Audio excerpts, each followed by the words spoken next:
great contributions made by Marx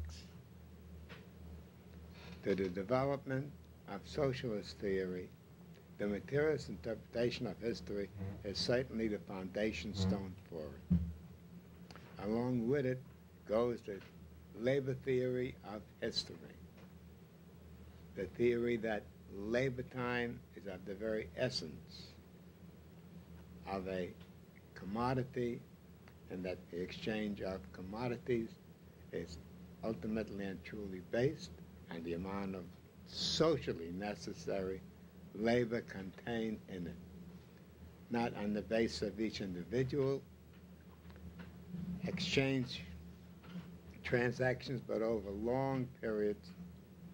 It is proven that what makes the oscillations in capitalist economy and in prices generally to vary, often by long swings, all depends in the final analysis on the amount of socially necessary labor. And that is why it is called the labor theory of history. It's the amount of labor time that is expended in the product, any product made by labor, which is of the essence of Marxist theory of the labor, of Marxist theory of labor time. But this is not what we propose to discuss today. What we want to discuss is the materialist interpretation of history. What is it? What is the materialist interpretation of history?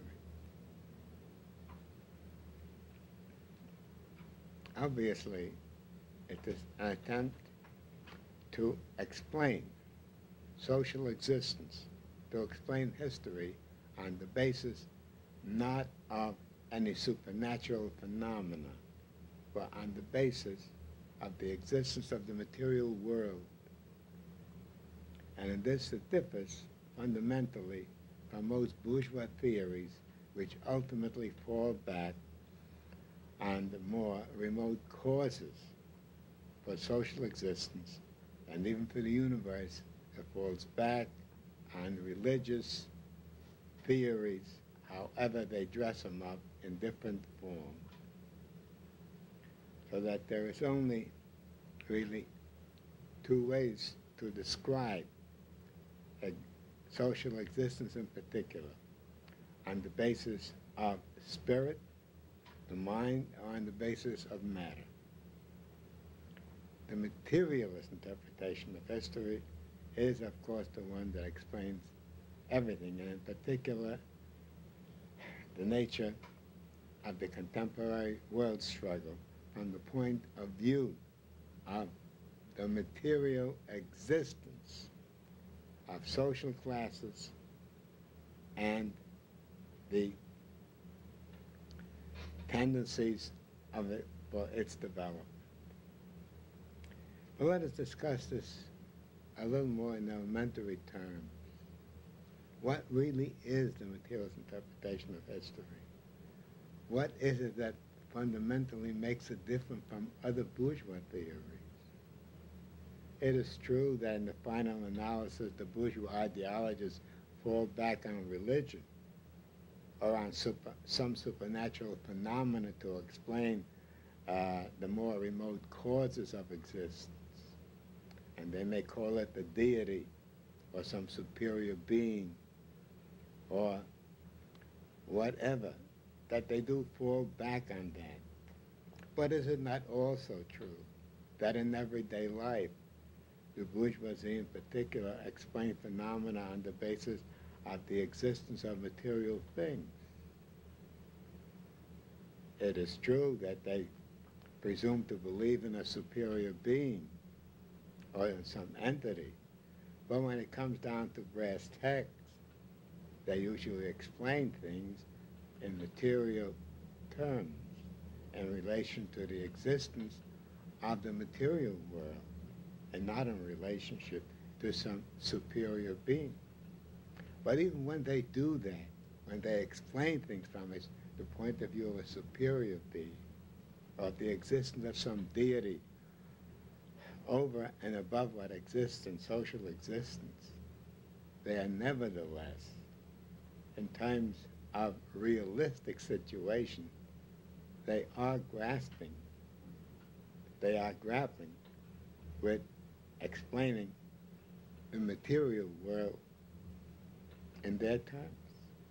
So whatever their ideas are, ultimately they are really not merely reflections of what exists in the material world. It is also that they are trying to explain things from the point of view of matter and not from the point of view of ideology alone.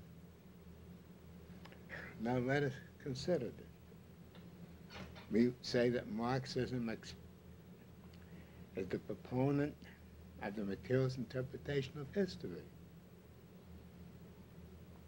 But is it not also true, as bourgeois ideologists claim, that is a special way of explaining the existence of material things and social classes in society?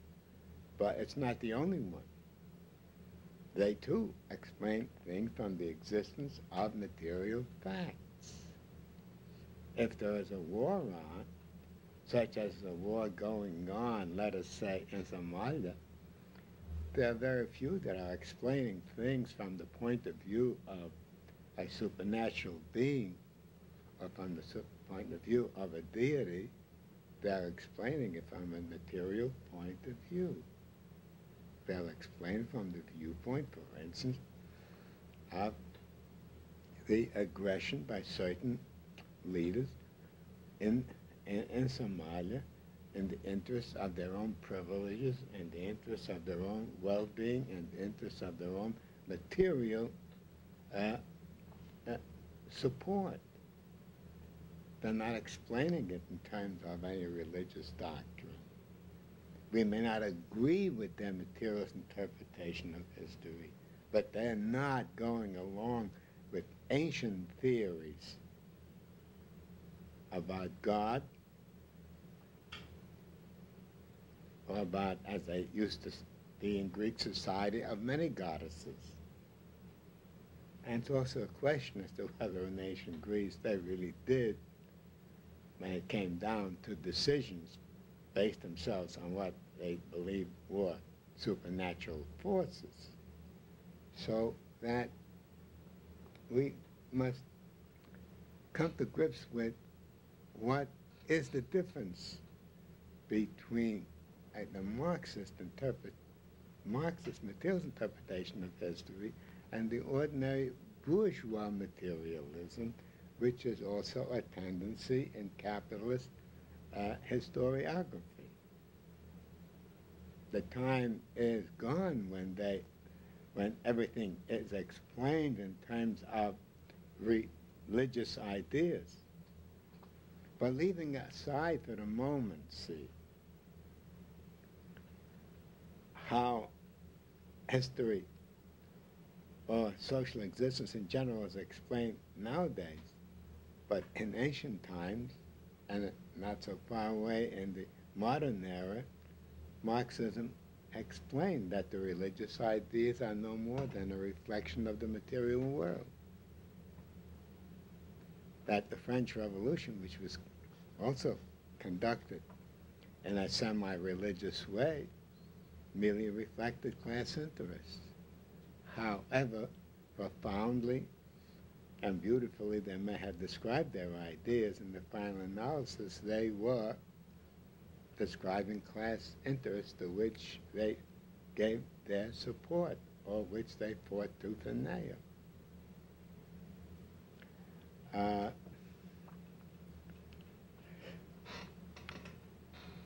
So that by merely stating that Marx's contribution to social evolution lies in the development by him of the materialist interpretation is solely and exclusively his contribution. To that extent, we may agree. But that alone does not fully explain the Marxist approach.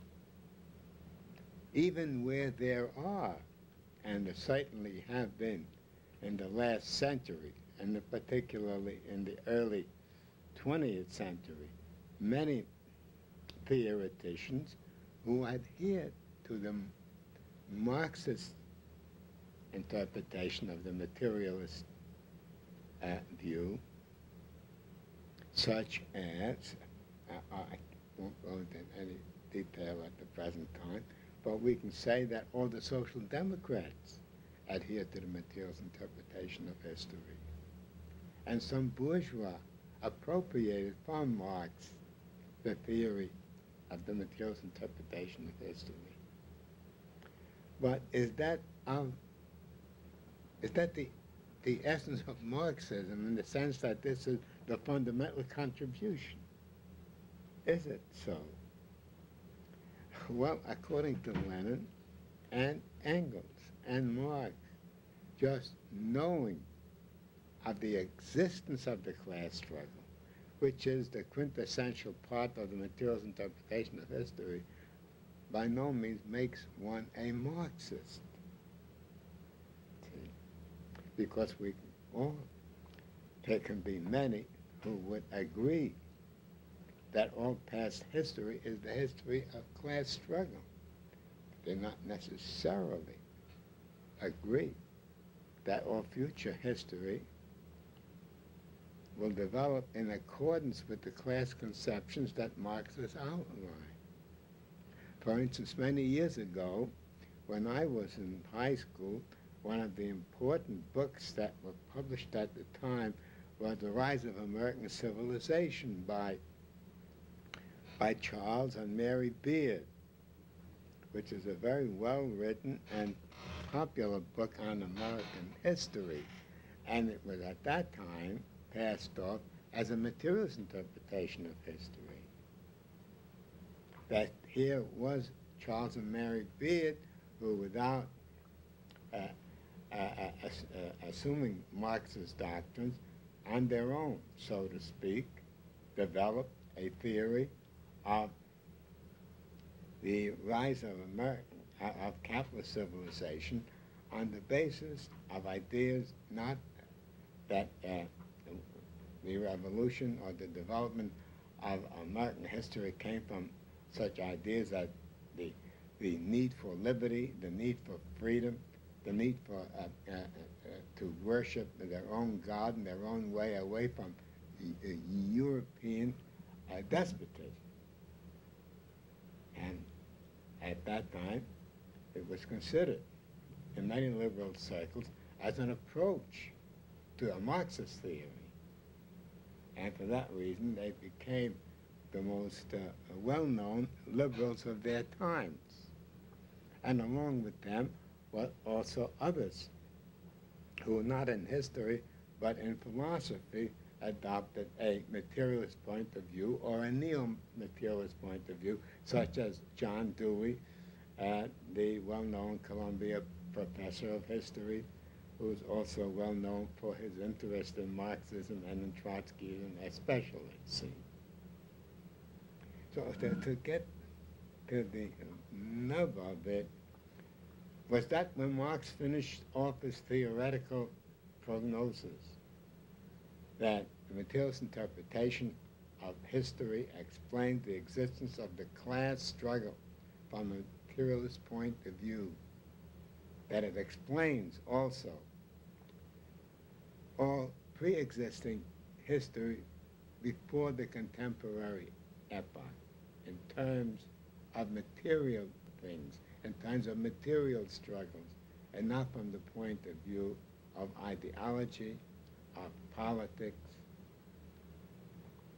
or of politics, that these two are derived from the material basis of the struggle, that all ideas are a cover for material things, for material struggles, and that it is impossible to avoid that conclusion if one seriously takes into account the need for an objective study of history.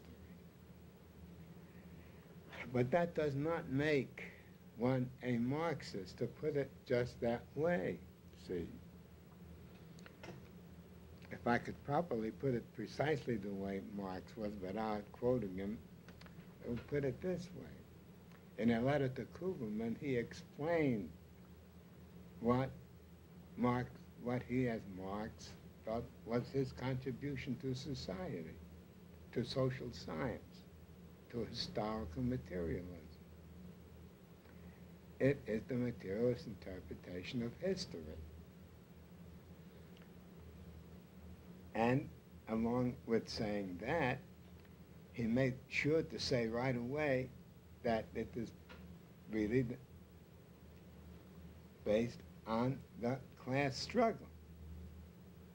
But he made sure to deny that he discovered the class struggle. He said that bourgeois historians long ago, and even before them, they knew of the existence of the class struggle. They knew of it and wrote about it, and that it was not a discovery of Marx alone. So it is wrong, he said, to say that he discovered the class struggle. But why is his name connected with the class struggle?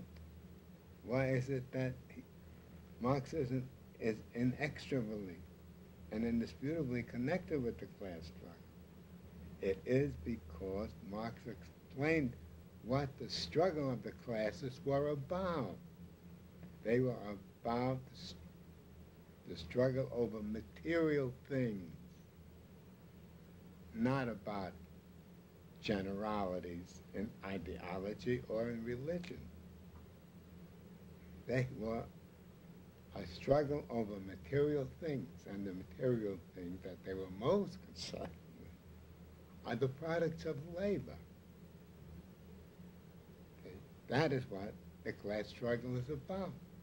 And not only the product of it, but most importantly, the surplus product, over and above what is necessary for the sheer existence of the producing class, the workers. That is what is of the very essence of the materialist interpretation as far as the class struggle goes. See? If we talk about the materialist interpretation of history and leave out the class struggle, it amounts to nothing on the present, on the contemporary conditions, because there are too many bourgeois historians who will again and again give an interpretation that is all too materialistic, but leaves out the class struggle. And when they do mention the class struggle, they don't mention what the class struggle is about. What are they struggling about? It is over the unpaid labor of the workers. See? If that is left out, then of course it leaves Marxism limping. However, that alone, too, is still not a materialist interpretation of history in the sense to which Marx and Engels and Lenin would agree to, because it would leave open the question as where this struggle is leading to. What is the nature of its evolution? Where is it going? It is not an endless, ceaseless struggle that goes in circles. On the contrary, it is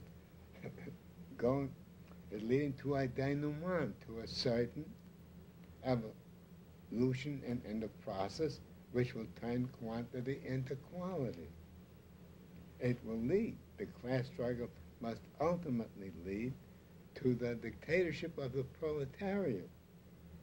And as a result of the dictatorship of the proletariat,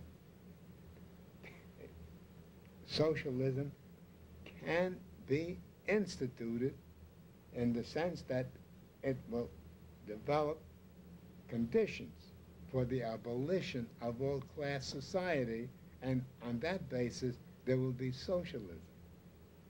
So that the materialist interpretation of history without its logical, that is, conclusion on the basis of historic development. Socialism is not really a materialist interpretation of history. It is not recording evolution in its proper realistic terms.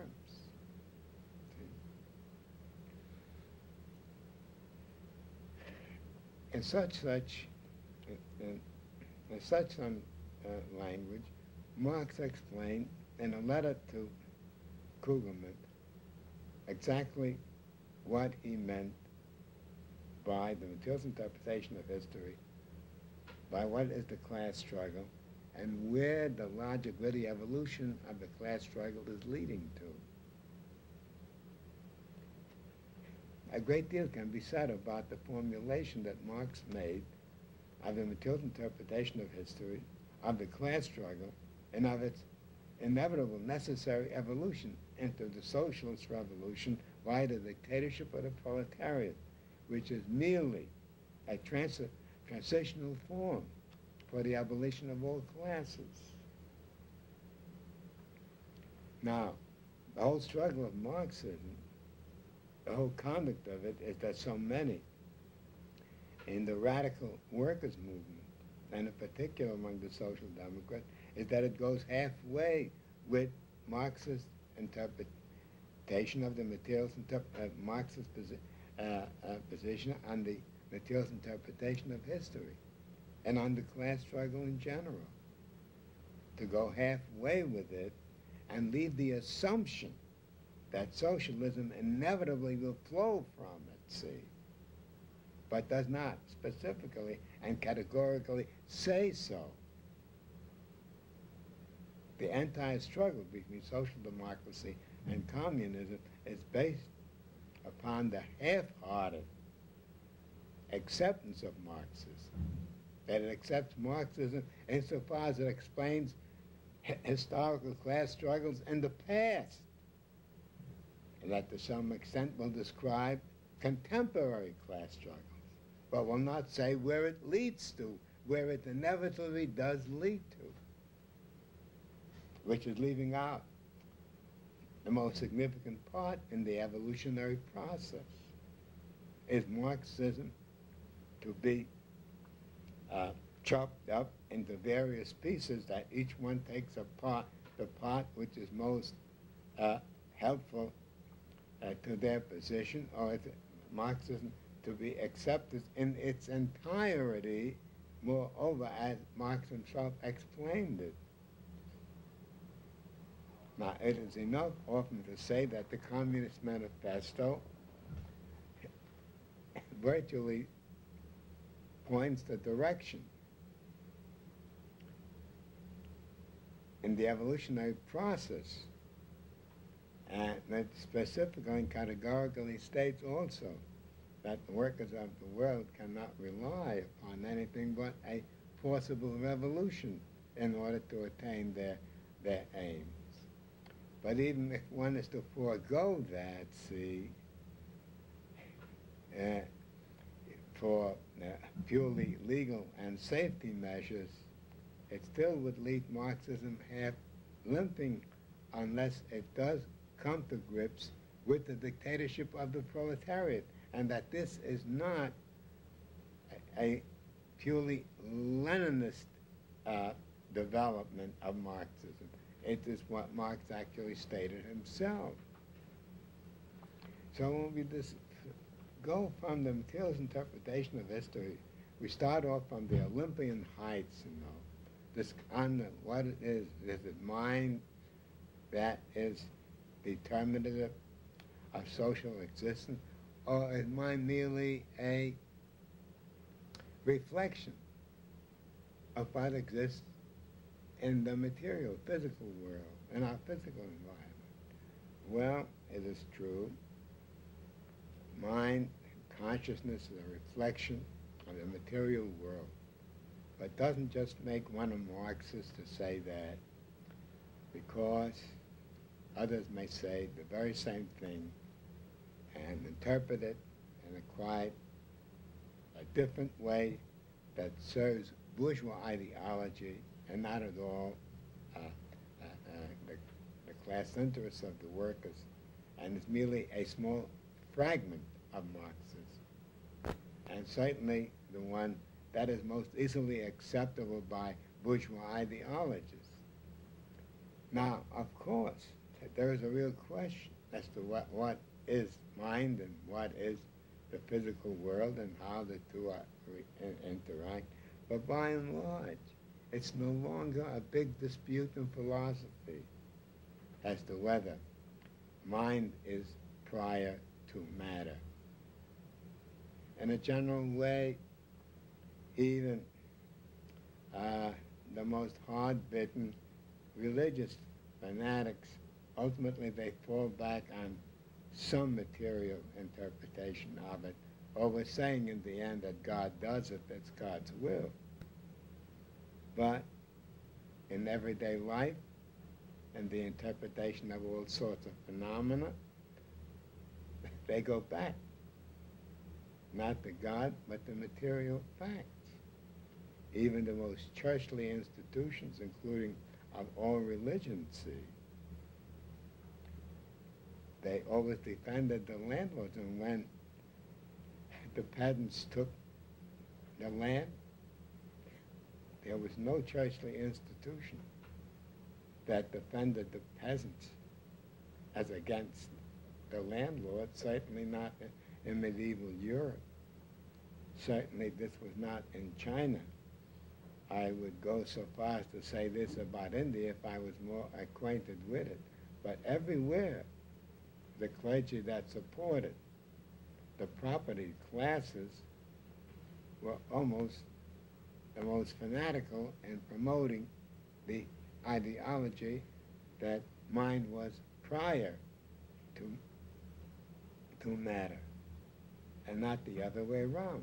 It is only in the more developed bourgeois society and capitalist society where the bourgeoisie can forego and allow different philosophical trends, but that they serve the same class interests. It does not, as for instance in the time of Voltaire, in the time of Rousseau and the others, signify revolutionary thinking when one says that matter is prior to mind, as it was with the old materialists. That has been passed into history. So for us, it is of great interest, first of all, to know that Marxism was a thoroughgoing materialist view of society, and that Marx was one of the materialists along with others in the 1840s. But that Marx's great contribution was not just that he was a Marxist, and that he was a materialist, but that he also, unlike the other philosophers of his time, saw the great merit of the idealism of Hegel, who was the most consistent of all the idealist philosophers. So that Marxism's contribution was that it took from the crude early materialism of the 18th century, it took the best of the idealist, Hegel, and made a synthesis of the materialism of Feuerbach and the others, along with Hegelian dialectics, and in turn called it dialectical materialism. Materialism that is not proved, unhistoric, non-evolutionary, but a materialism that was dynamic in character, that recognized change as a fundamental aspect in society in general, and universally recognized as such in the physical sciences as well. Changed the very essence of movement. Instead of the static views that were held in during the medieval period and continued to go all the way up to the beginning of the physical sciences with and the development of the Industrial Revolution, change became the slogan, the necessity for the bourgeoisie. And it's for that reason, see, under the impact of those conditions that Marx developed the materialist interpretation of history. He couldn't have developed it in an earlier period. Could not. And might not have been able to develop it if he did not live in Germany, where all of this was being so discussed in such exciting terms, and where the revolutionary petty bourgeoisie made it their avocation, so to speak, to do that. Now, why is all this necessary for us, which is really elementary Marxism? Why? Why do we want to go into it and go even further? Why? Because not only that Marxism is being steadily abandoned as a result of the collapse of the USSR, but also that it is impossible to conduct a revolutionary class struggle without it. It's impossible. It's impossible to conduct a trade union struggle adequately, even the most elementary one, without ultimately falling prey to bourgeois ideology of class collaboration. Also, the world is rapidly changing. It is being transformed before our very eyes because of the extreme rapidity with which technology is changing social relations. Unless we know the motive force of it, we will not be able to proceed further. Not only that, it's vitally necessary to develop a corps of leaders that are well versed in Marxism as the science of society in order to compete with the bourgeoisie, with its bourgeois ideology. I should say, by way of ending this, we cannot compete adequately without taking a big step forward.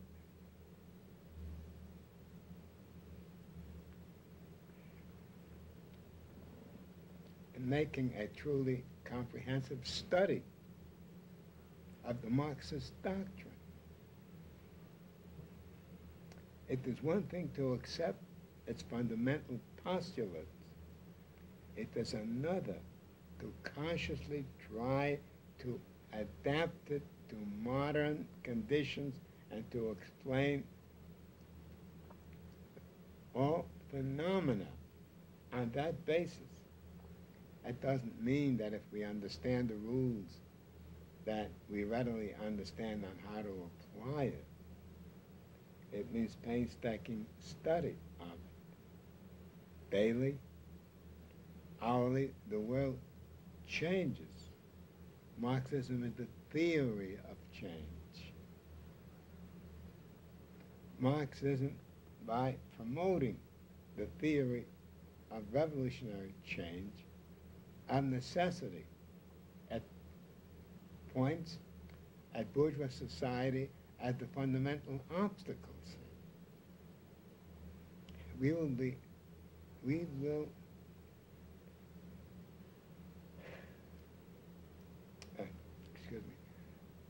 must begin a genuine revival of interest in the fundamentals of Marxism. To go over again and again the materialist basis for historical development. To go over, as we did last week, the revolutions of 1848. And we can see in so many ways that the struggles that we are conducting today in the light of the collapse of the USSR, how the revolutionaries of that time modeled themselves after the French Revolution, in the same way that we try to model ourselves after the Bolshevik Revolution, that the collapse of the French Revolution It's staying in the other direction. Move the whole struggle backwards, see, and how it is at the present time, so that we learn from it. We see that it's not merely a repetition of the same cycles, but that they do lead ultimately to the fundamental change in capitalist society. Well, why don't we stop here for a few minutes? Not necessarily. Well, just maybe we could shut this down. Some comments that want to ask sometimes, and we can decide whether to put it in. This is just a little point, just for clarification, because I think at the very beginning, when you were saying that there were two main contributions of Marx, Yeah. and you said the materialist interpretation of history, and then you used the term a couple of times, labor theory of history, and I think you meant to say the labor theory of value. Of course. So yeah. that, for the record, should be, Yeah. some sort of a correction should be made so that that's put correctly. Start talking, Yeah. you can tell Chris, so Chris can turn it on. Yeah. Marxism, as a science, of course, differs from all the physical sciences in this one fundamental fact. It requires the consciousness of the working class, and it's ultimately adopting a revolutionary class-conscious position. Then it becomes a material force. It's the way Marx explains the difference between the physical sciences and this. Now, of course, you may say, well, that's not really a materialist interpretation of history. That, given that the workers, as a class, that is a material fact. They are a class. But to say that when they adopt a revolutionary socialist position, then it becomes a material force, is it not really a violation of Marx's own materialist interpretation by saying that just because it adopts a certain viewpoint, it becomes a revolutionary socialist, becomes a revolutionary force? How does that tally with materialist interpretation of history in general? If Marxism, see, truly describes that, and certainly better than all the other historians, the trends in history from the viewpoint of the material interests of classes, see, then what is there in it, in the working class, that makes it prone to socialism? What is it? Is it merely the acceptance of a revolutionary theory as such? Well, perhaps the best way to answer it, see, is to say that without a revolutionary theory, it is not even a class in the sense that the bourgeoisie is. The bourgeoisie is a possessing class. It holds all the levers of power in capitalist society. The working class without a revolutionary theory is merely a prop by which the unpaid labor from the workers is extracted for the benefit of another class. It is a social grouping without a theory, and is not a class in the sense that the bourgeoisie is. The bourgeoisie is conscious of its position. It has a theory, innumerable theories, that prop up the exploitation of the workers. So it may seem, that it is a departure from the materialist interpretation of history to endow the workers with a revolutionary theory and that way make it a material factor in the struggle between the classes. But it is precisely that which has made history without being endowed with a revolutionary consciousness of its position. The bourgeoisie would not have ever made the French Revolution. The whole bourgeoisie did not make it. It was the leading cadre of the bourgeoisie that had the revolutionary class consciousness as bourgeois that did it. And if revolutionary consciousness was necessary for the bourgeoisie to attain power, then all the more revolutionary class consciousness is necessary for the workers. Without it, it has no perspective at all. So, but it is worthy of discussing that here up until now, Marx describes everything in terms of material things. That is what the class struggle is all about. But when it comes to the working class does not act as a class until it is endowed with a revolutionary consciousness of its position in society as the producer of all the wealth. All right, but does that of necessity lead to the inevitability of the acceptance of the socialist perspective as the answer for the revolution? Does that in and of itself? Well, from the point of view of empirical proof, we say that the Bolshevik Revolution proved it, that it proved it in China and it proved it in Cuba. However, that doesn't fully answer all the questions.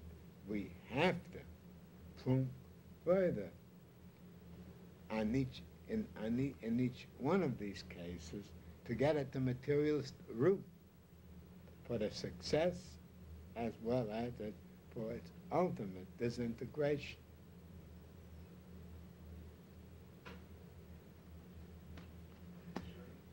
That's it for now. We must begin with that. At the present time, would we say that the working class in Russia is a class-conscious class?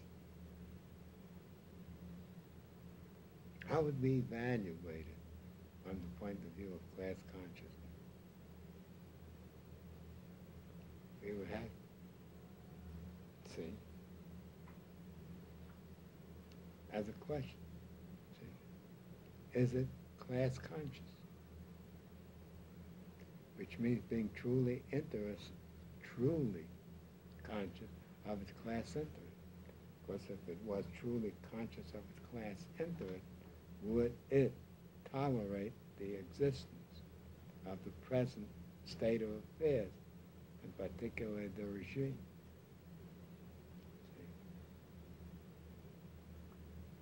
See, Marxism is, the materialist interpretation of history is inseparable from the practical program of a working class party in contemporary times. And this is one of its unique features.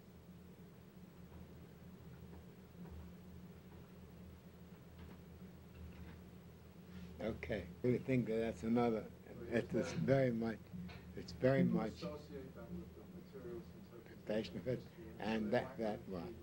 And this is what I would propose for the next discussion, is the relation between the productive forces and production relations, between the structure and the superstructure. To go a little more into detail on that at the next time. See? And this is what Marx first laid down as a consideration of the material interpretation of history. The relationship between the productive forces and production relationship. Now, in the United States in particular at the present time, they're supremely conscious of the productive forces. and they reduce it all to technology. And that motivates, that is the locomotive of history, see. But it's not only the productive forces, it's the one who carries it. It's the class that carries it, the workers. This they leave out under present conditions.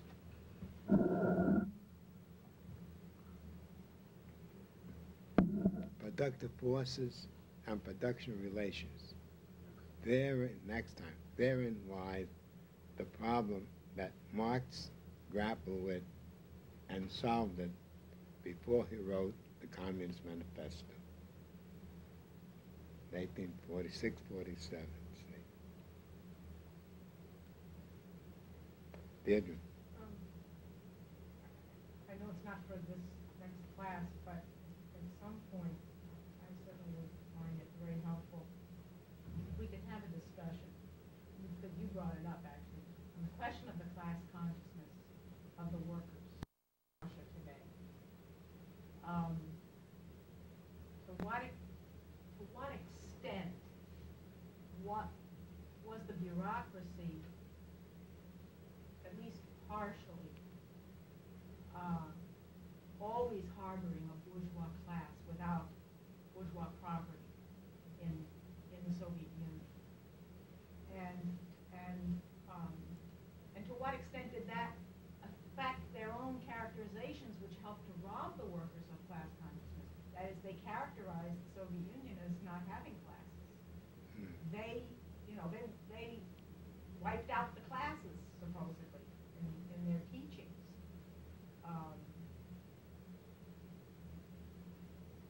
And this was,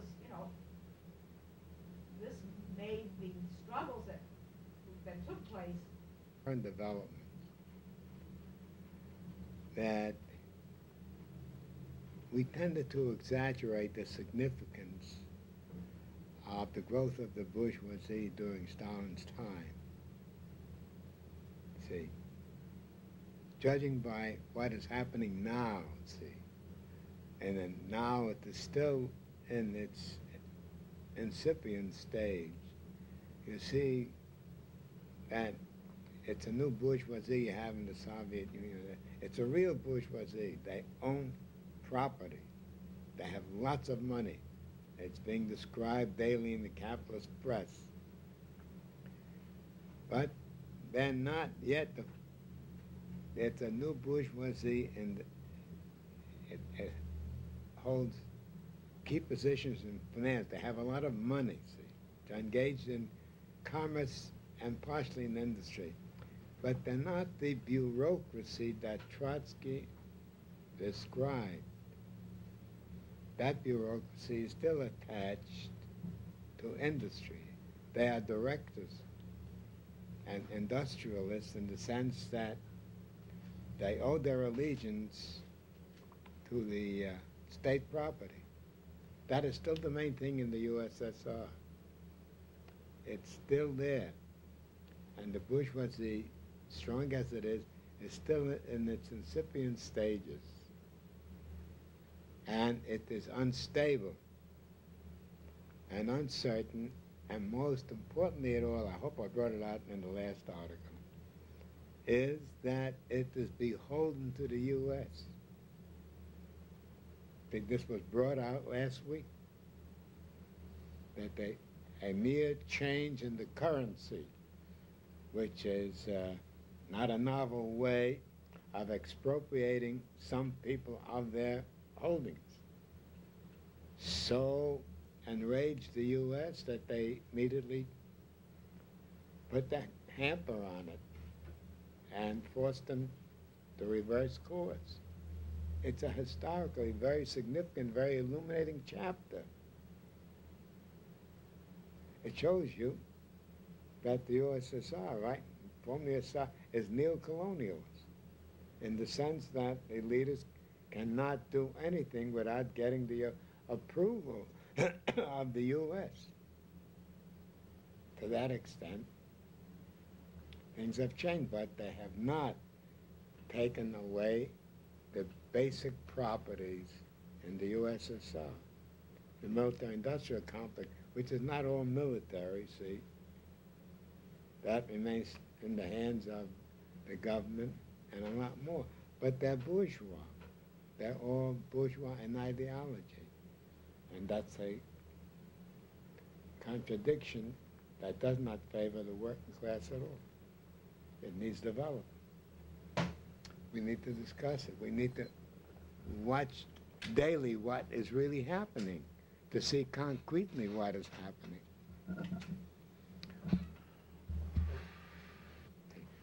See.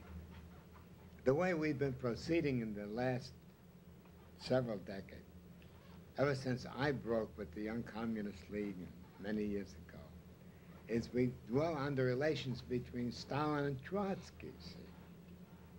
And so does our movement. And so does, for instance, the CP2. But that is not really the way we should proceed. We should proceed from the point of view as to how Lenin tried to deal with Trotsky and Stalin as the leader of the party. Okay. They've been treating it as though Lenin died before he really did die.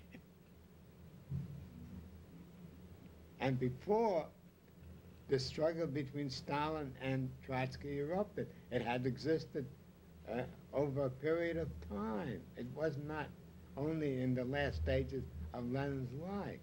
So that the problem, the way I would do it, if I had a chance or if I was moving enough, is this. We want to explain how Lenin dealt with these two very important historic figures, and especially from how he dealt with Trotsky, see.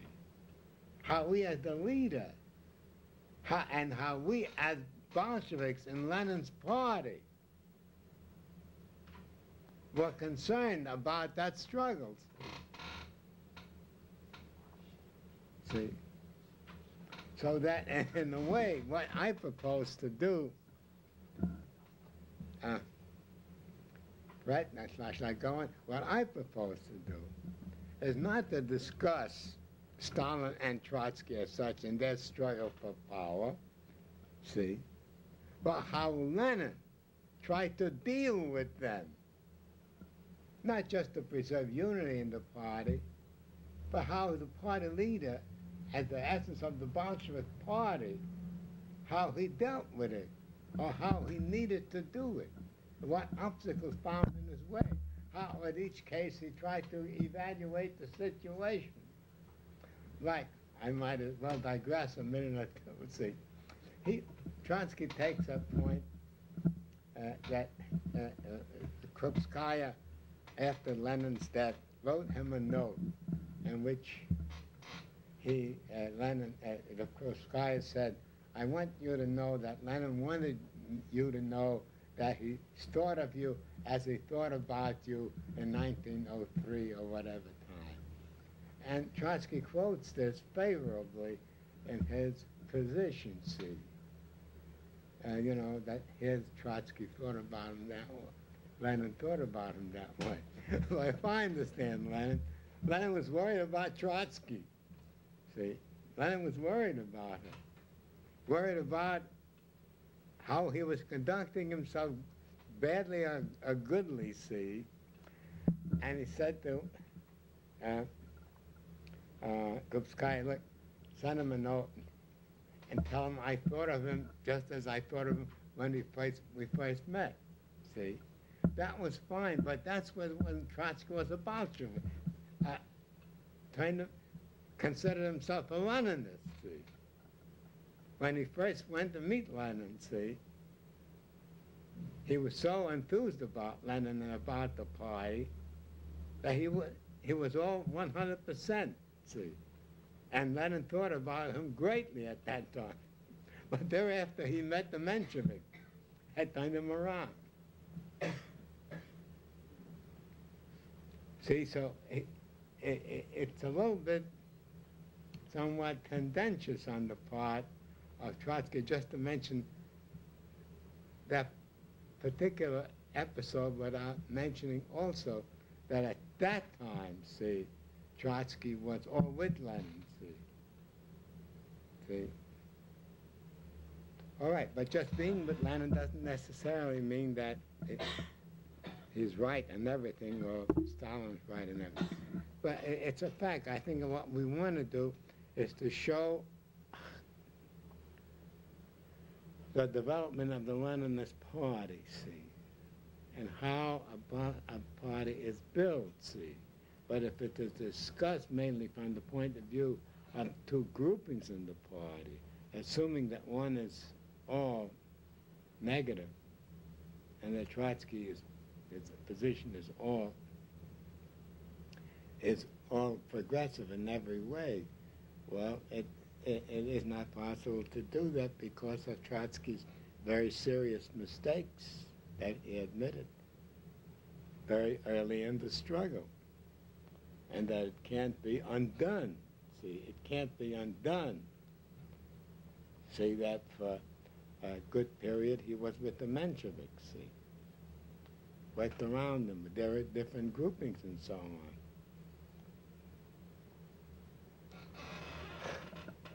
So I think you want to we want to discuss, if we can, see, the development of Lenin's party. That's what we want to do. If we, yeah?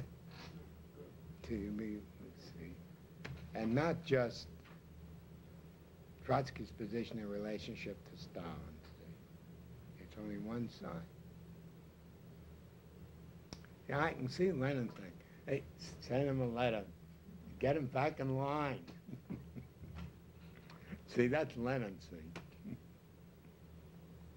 And on the other hand, Stalin's very close to Lenin, doing everything that the party asked him to do. See, it's all with the party. Let's not forget that. See, if I don't do anything else, he'll carry out the party's position.